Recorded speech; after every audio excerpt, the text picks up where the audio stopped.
Alright, I gotta hide these because we're not doing Red Bull yet. This is the North American Qualifier for the Home Story Cup 8. We'll get into details about that in a second, but this is a best of 3 between these two awesome players. In fact, probably one of the better Protoss players North America has to offer to go against someone like Polt, but a man who needs no introduction, spawning here in the lower right corner of Akalon Waste, going to be playing for CM Storm, Polt. And his opponent in the upper left, also playing for himself. Actually, that's kind of cool. I'll talk about that in a sec. Sponsored by Aces. It's going to be none other than the Canadian Protoss. Give it up for Desrow. But yeah, that's actually kind of interesting. There are so few players who have their personal sponsorship. The 3 that come to mind are Polt, Desrow, and Damaga. You know, they're not associated with these giant teams. They don't need to be carried on the back by anybody. They can represent themselves full. And it's kind of interesting that we actually have, I think this is the first time I've ever cast somebody who's personally sponsored versus someone who's personally sponsored. Again, it's not going to affect the outcome of the game or any way, shape, or form. Just kind of one of those cool tidbits. Now, Desrow has, we saw him in the WCG Canada National Finals. If you guys tuned in for that, we got to see him play a lot of PvZ, but not a whole lot of PvT. He did play some, but we didn't get to cast those firsthand. My big question is, what is he going to do against Polt? This matchup, Terran versus Protoss, it's difficult enough as is, but if you don't have a set builder, a precise way to deal with Polt, you've seen what happened. Every time he was behind in WCS, he managed to come ahead, and nobody knows how, nobody knows why. It was as if it was magic. But I'm rooting for Desrow on this one. He's certainly going to be the underdog coming into this series. Someone also posted Polt's recent matchup is like 50-5 in his last games. Like, he has not dropped a lot. But again, TVP is in a place right now where it doesn't matter how good Polt is. Desrow definitely has the potential to take this up. Desrow himself, French-Canadian, an astoundingly good Protoss player with incredibly smart mechanics. If there's one guy, maybe he won't beat Polt, I don't know. We'll see what happens, but if there's one guy I would put my faith into doing it, it would be him or Puck. And because Puck's not here, we're going to go with the rooting of Desrow.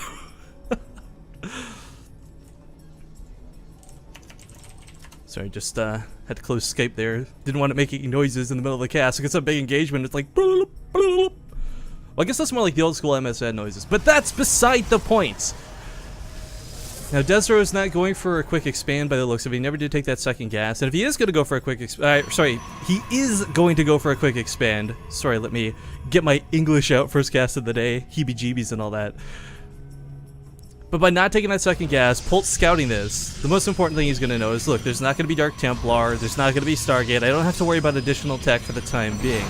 That Mothership Core, though, will be a pain in the butt. And this Reaper, it's fast enough to dance around it, guys. A Mothership Core does have the damage to kill a Reaper. There's no mistaking that, but is it fast enough? Not really. It looks like Polt might secure a kill here, but goes into the mineral line, and the probes almost get the surround. First blood. And he gets a probe on the way on that Reaper with 5 health. Will even make it out of the base. Now, it's really fun to accentuate and overhype the early Reaper kills in the game, but realistically, 1 probe so far, not that big of a deal. But the big scary thing for Desrow is he doesn't want Polt constantly scouting his base. If Polt's able to get back in there, if he's able to see what Desrow is doing, then it doesn't matter how good Desrow is if Polt's just going to counter him before he can, like, if you throw in a Templar Archives and then, like, have high Templar, Polt's going to know, oh, it's going to be Storms quick, I'll just get Ghosts instead of Vikings, or vice versa. If you see the Robo Facility, it alone doesn't tell you a lot, but if he sees the Robo Bay, then he's going to know it's Colossus, and you'll see Vikings out pretty quick. But this Stalker should be able to chase the Reaper out of the base for now.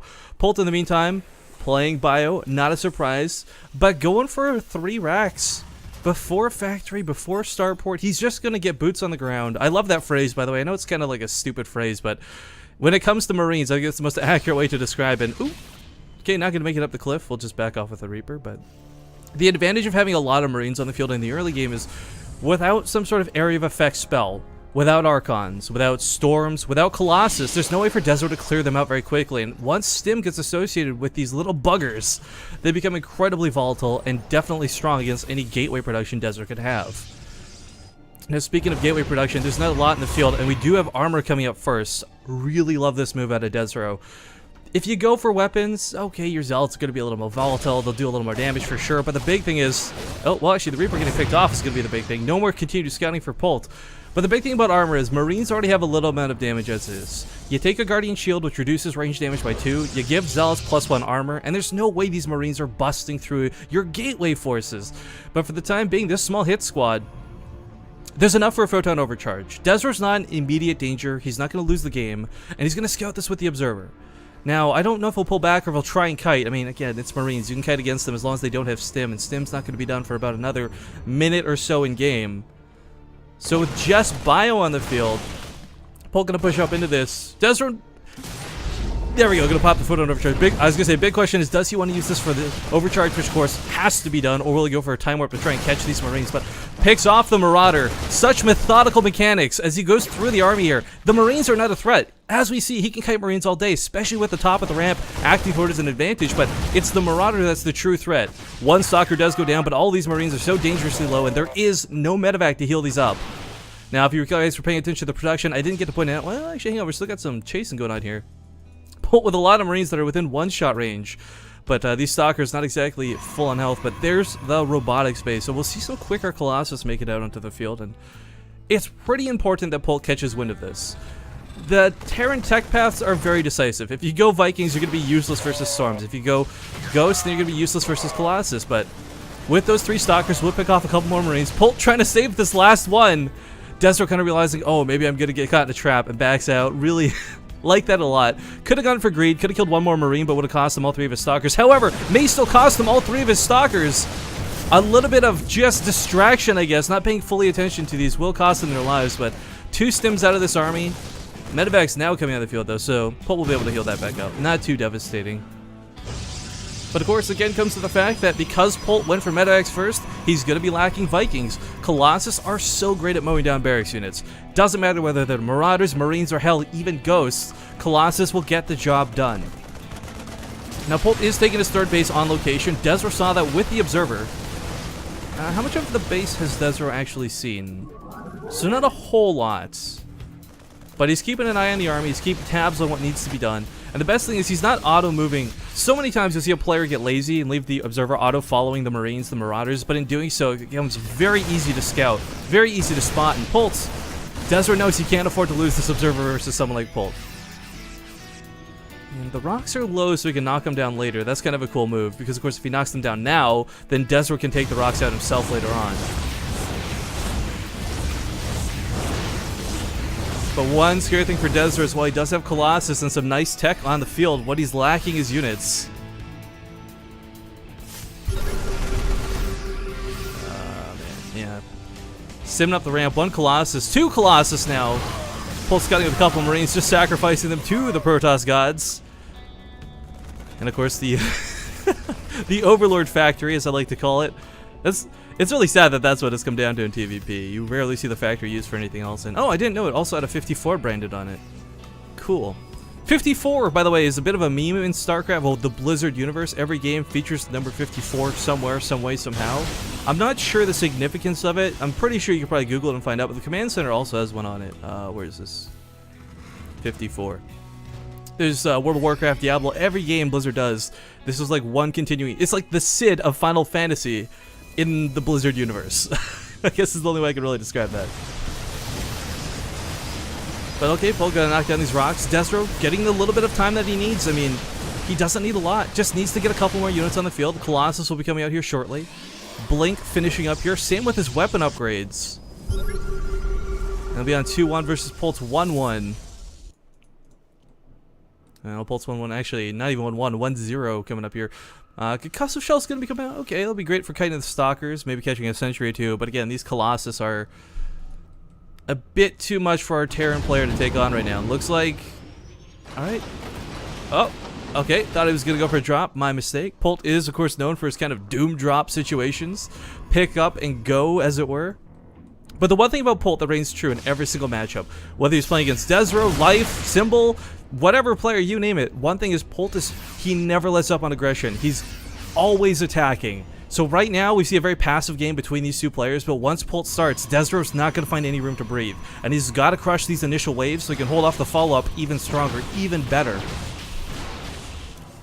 Kind of cool getting a Raven out, by the way. This will serve 2 amazing points. Secret Missile not really utilized so much in TVP.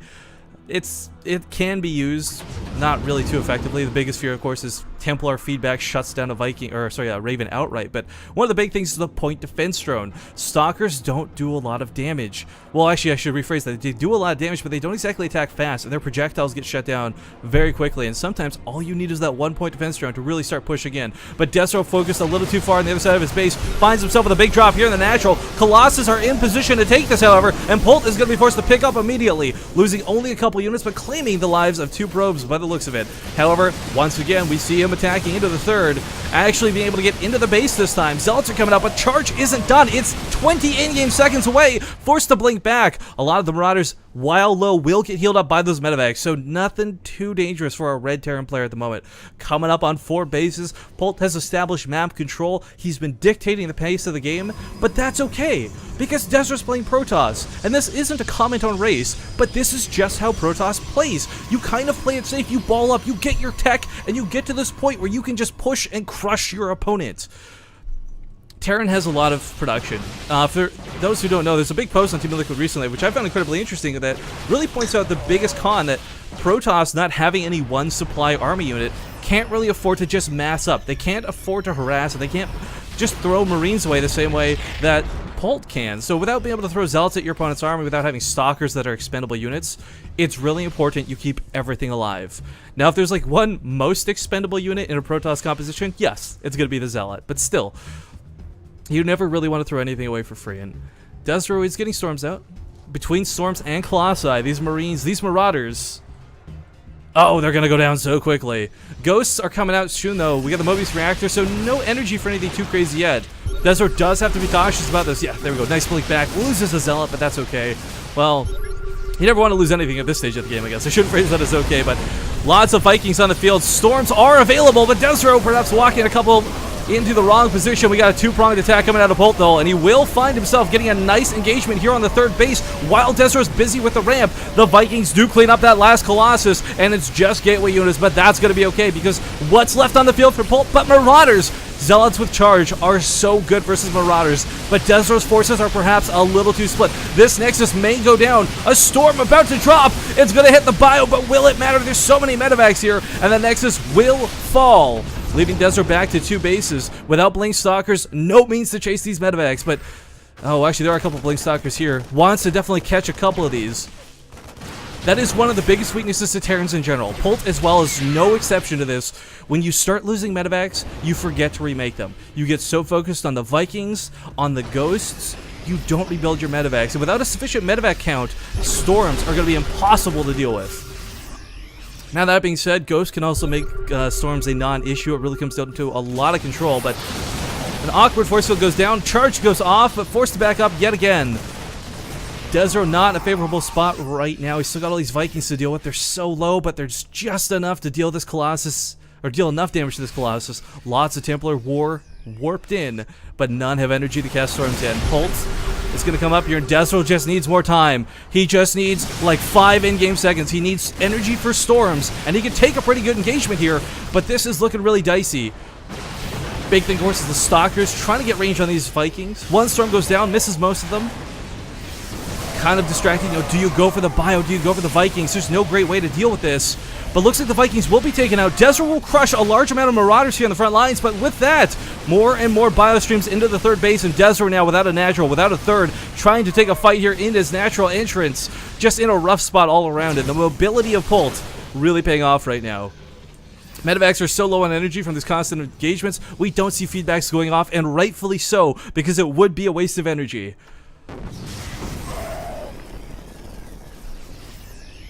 But, oh man.